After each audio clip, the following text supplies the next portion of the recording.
Hello everyone.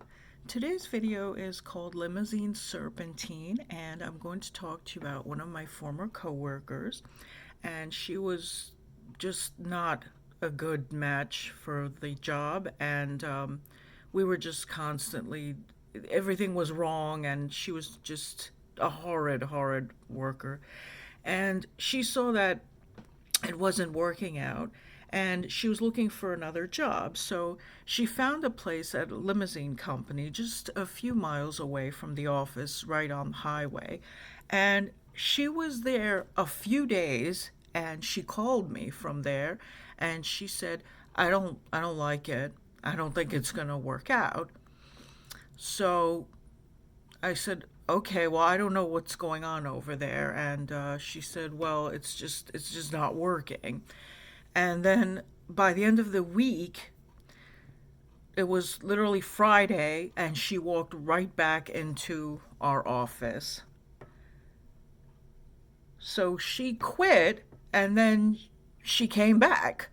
And we all looked at her, and my boss looked at her, and my coworkers looked at her and said, "Oh, you're back?" And she said, "Yes, it just didn't work out."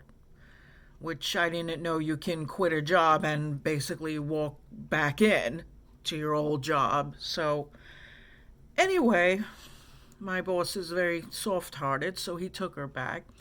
And we were talking in private, me and her, and she said that she doesn't feel that she did anything wrong at the other place, and she doesn't know why they just didn't want her there, because she said that the chauffeurs would come in and she was trying to talk to them and just be friendly.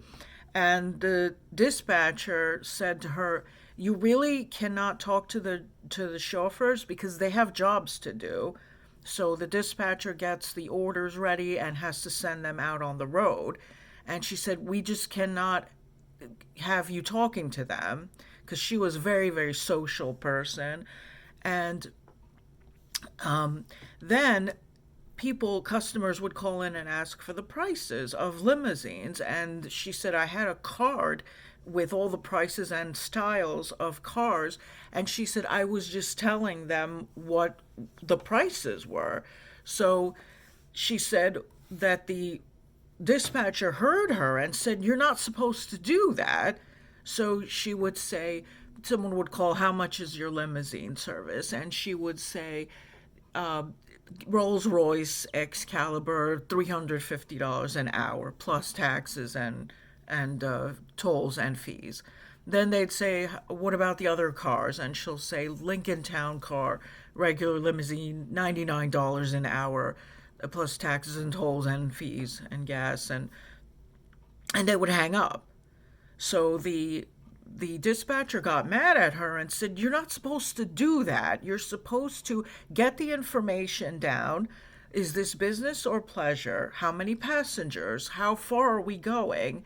What is the event? Are we taking you to the party and back, or just one way? How many hours do you need the car for the day? Do you need it for a few days?" You're supposed to get all this and get it all down on a list and say, "We will have a salesperson call you back," because then they'll do a price package for them. So she said they just got mad, and they just didn't like the way I was and what I was doing. And she said, "I thought I was doing my job." And she said, "I was talking to the chauffeurs, but I was just being friendly." And they said, No, absolutely not. We cannot have that here." And that's it. So I understand what happened, and she did not understand. So, anyway, thank you for listening, and peace. Have faith. God bless. Bye bye.